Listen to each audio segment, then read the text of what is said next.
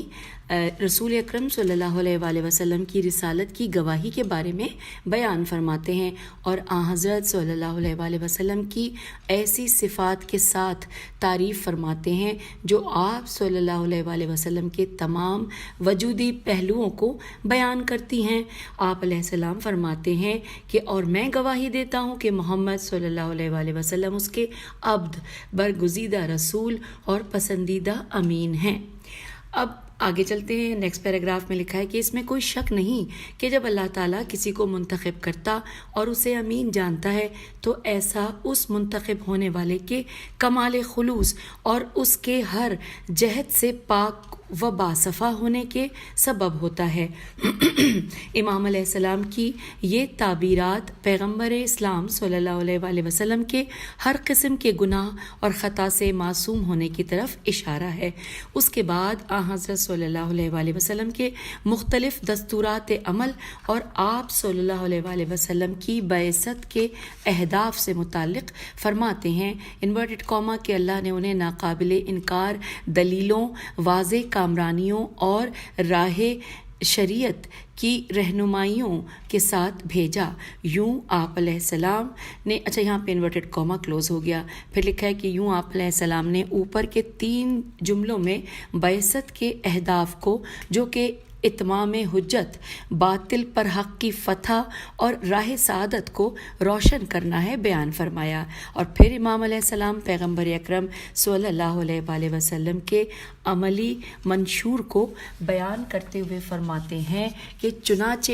آپ نے حق کو باطل سے چھانٹ کر اس کا پیغام پہنچایا، راہ حق دکھا کر اس پر لوگوں کو لگایا، ہدایت کے نشان اور روشنی کے مینار قائم کیے اور اسلام کی رسیوں کو اور ایمان کے بندھنوں کو مستحکم کیا۔ Inverted comma close. آغاز میں پیغام الہی کی تبلیغ سے متعلق کلی اور اجمالی طور پر بیان ہوا تھا، جیسا کہ قرآن مجید میں بھی ارشاد ہوا ہے،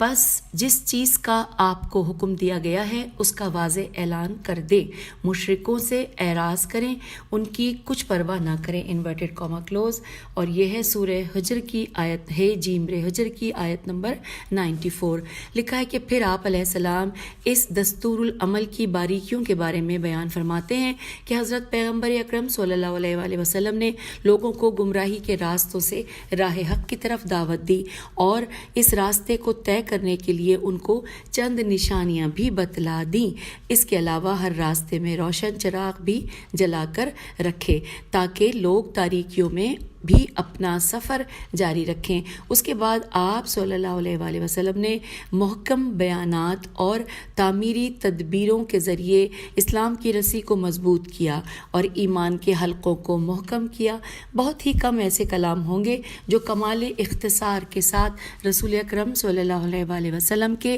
اہداف و اغراض سے متعلق اتنے سارے مطالب کو بیان کریں۔ پھر مولا کے کلام کا یہ ایک حصہ تھوڑا سا عربی میں ہے۔ جعل امراس الاسلام متینتن، یہ جو جملہ ہے اس میں امام علیہ السلام نے گویا اسلام کو ایک ایسے خیمے سے تشبیہ دی ہے جس کی مضبوط رسیاں چاروں طرف سے زمین میں گڑی ہوئی ہیں تاکہ تیز ہوائیں اسے اکھاڑ نہ سکیں۔ یہ رسیاں جمع و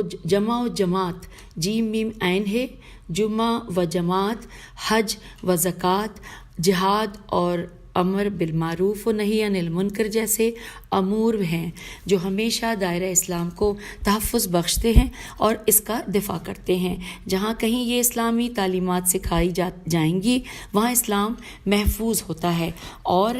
جہاں یہ تعلیمات ضعیف ہوں گی وہاں دشمن مسلمانوں پر غلبہ پائیں گے۔ اور پھر اس کے بعد مولا کے کلام کا ایک حصہ کہ اُری الایمان وثیقتاً کے جملے میں امام علیہ السلام نے اسلام کو ایک ایسی رسی کے ساتھ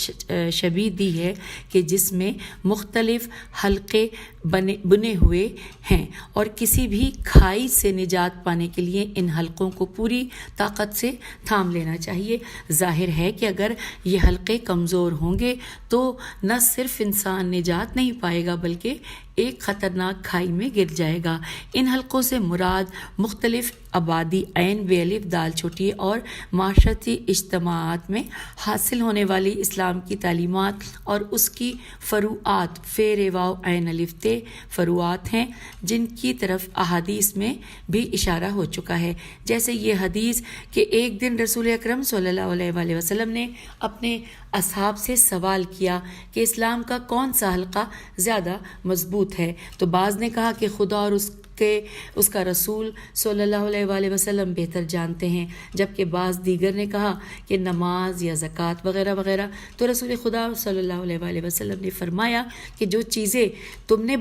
بتائیں وہ یقیناً فضیلت کی حامل ہیں، لیکن یہ اصل جواب نہیں ہے۔ پھر لکھا ہے آگے کہ انورٹڈ کاما میں کہ ایمان کے مضبوط ترین حلقے یہ ہیں: اللہ کی خاطر محبت رکھنا، اللہ کی خاطر دشمنی رکھنا، اللہ کے دوستوں سے دوستی رکھنا اور اللہ کے دشمنوں سے اظہار بیزاری کرنا، انورٹڈ کاما کلوز۔ البتہ توکل و تفویض تے فے واو یہ زواد، تسلیم و رضا اور صبر و یقین جیسے اخلاقی مفاہیم جس کی طرف روایات میں اشارہ ہوا ہے، یہ بھی ایمان کے حلقوں کے طور پر پیش کیے جا سکتے ہیں اور ان میں سے کوئی بھی دوسرے کے ساتھ متصادم نہیں ہیں۔ تو سامعین، ہم خطبہ 185 پڑھتے ہوئے اس کے 2 حصے یہاں پر مکمل کر چکے ہیں۔ اگلی نشست میں تیسرے حصے سے آغاز کریں گے۔ اجازت دیجیے، خدا حافظ، فی امان اللہ۔